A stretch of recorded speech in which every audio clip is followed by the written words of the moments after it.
ទេថ្ងៃនេះយើងស្ដាប់អាកូនឈាមថោកអេបាត់ចម្រៀងអាកូនឈាមថោកអេ Nice មិនកម្មវិធី reaction របស់យើងតែនេះមិនមែនជារឿងដល់ម្ចាស់ផ្ដើមទេគឺជារឿងដល់អ្នកច្រៀងការ៉ាអូខេតាមភូមិតោះចាប់ដើមអូខេការ៉ាអូខេតាមភូមិ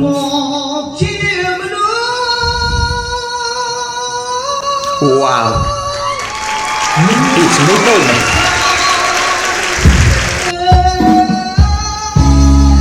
ណាចាក់កសែតទៅណា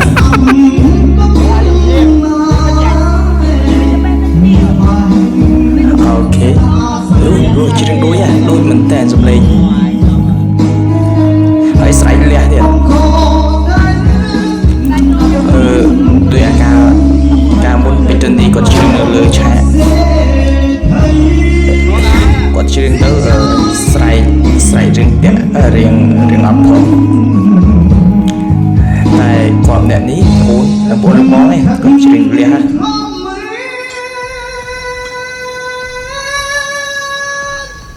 អូខ្លាំងមែនតើអូខេកូនឈាមថោកចាំមិននិយាយដើមម្ចាស់បានទៅស្អី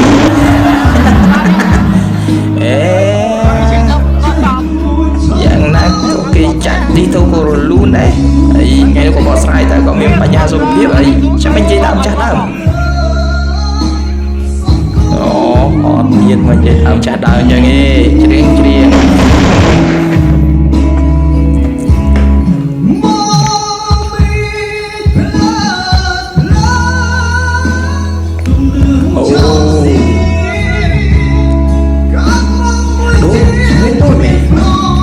ខ្សែnày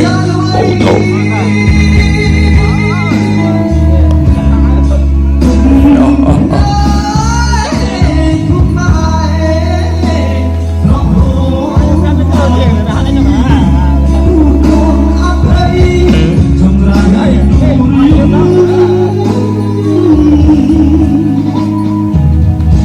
ដូចមែនតើសំឡេងដូច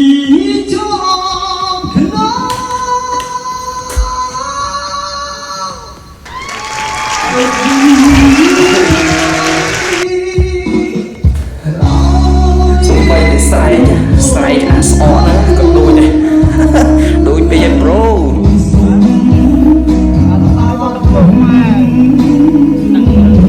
ជាង3ដុល្លារបងស្រុកបងជាង3ដុល្លារលះខ្ញុំជឿថាតនេះគាត់ស្រែកបត់ហ្នឹងហើយគាត់ចូលចិត្តបត់ហ្នឹងខ្ញុំជួយចិត្តដែរតែស្រែកមួយទេ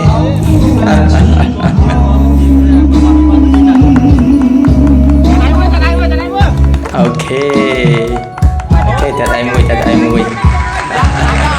មុខឡើងស្លូតសកម្មភាពឡើងស្លូតដល់ពេលជ្រៀងមកអាលះអូខេវីដេអូមានប៉ុណ្ណឹងអរគុណជួបគ្នាសប្តាហ៍វីដេអូក្រោយ